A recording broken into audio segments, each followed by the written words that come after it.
Assalamualaikum warahmatullahi wabarakatuh. Kembali lagi di Fathul Qorib Channel. Channel yang membahas persoalan-persoalan hukum, baik itu hukum pidana, hukum perdata, hukum keluarga, dan lain sebagainya. Baik rekan-rekan, jika ada yang mau ditanyakan, silakan tulis saja di kolom komentar. Nanti kami akan mencoba untuk membuatkan videonya sebagai jawaban. Dan bagi rekan-rekan yang baru mampir di channel ini, jangan lupa untuk mendukung channel ini agar channel ini lebih berkembang lagi, yaitu dengan cara subscribe, like, dan share sebanyak-banyaknya. Baik rekan-rekan, kali ini kami akan membahas mengenai cara mengambil dan meminjam barang bukti, di mana pembahasan ini didasarkan pada sebuah pertanyaan dari salah satu pengunjung Fathul Qorib Channel. Yang seperti biasa, pertanyaannya sudah kami tampilkan pada video ini. Untuk mempermudah memahami pembahasan ini, maka sebelumnya kami akan memberikan waktu kepada rekan-rekan untuk membaca pertanyaan tersebut, dimulai dari sekarang. Baik rekan-rekan, langsung saja simak ulasan kami berikut ini.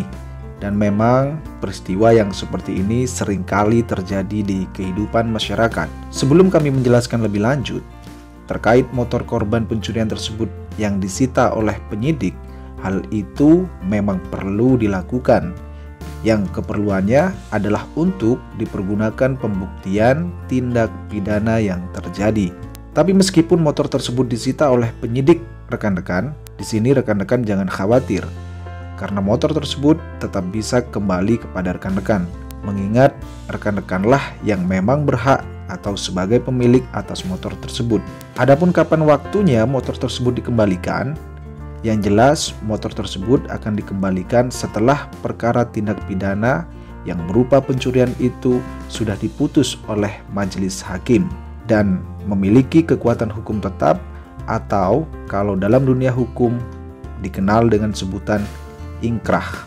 Adapun dasar hukum mengenai penjelasan kami tersebut adalah berdasarkan pada pasal 46 ayat 1 dan ayat 2 Kitab Undang-Undang Hukum Acara Pidana yang berbunyi, benda yang dikenakan penyitaan dikembalikan kepada orang atau kepada mereka dari siapa benda itu disita, atau kepada orang atau kepada mereka yang paling berhak, apabila kepentingan penyidikan dan penuntutan tidak memerlukan lagi. Perkara tersebut tidak jadi dituntut karena tidak cukup bukti atau ternyata tidak merupakan tindak pidana.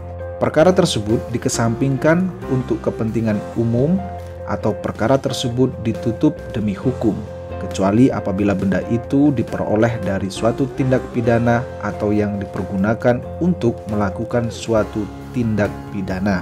Apabila perkara sudah diputus, maka benda yang dikenakan penyitaan dikembalikan kepada orang atau kepada mereka yang disebut dalam putusan tersebut, kecuali jika menurut putusan hakim benda itu dirampas untuk negara, untuk dimusnahkan atau untuk dirusakkan sampai tidak dapat dipergunakan lagi, atau jika benda tersebut masih diperlukan sebagai barang bukti dalam perkara lain.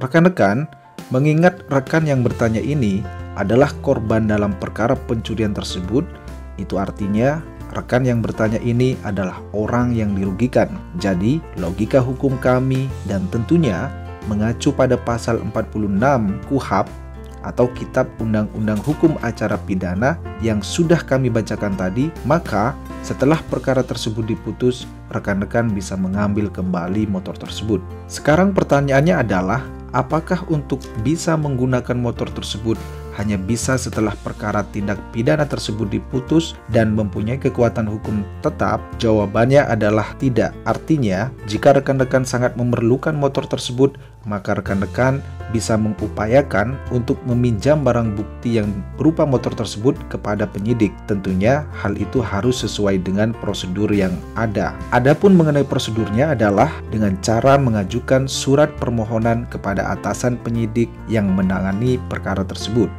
Pasal 23 ayat 1 dan ayat 2 Perkapolri nomor 10 tahun 2010 menyatakan bahwa Ayat 1, barang bukti yang disita dan disimpan di tempat khusus hanya dapat dipinjam pakaikan kepada pemilik atau pihak yang berhak. Sementara ayat 2, prosedur pinjam pakai sebagaimana dimaksud pada ayat 1 adalah sebagai berikut. Huruf A, pemilik atau pihak yang berhak mengajukan permohonan kepada atasan penyidik.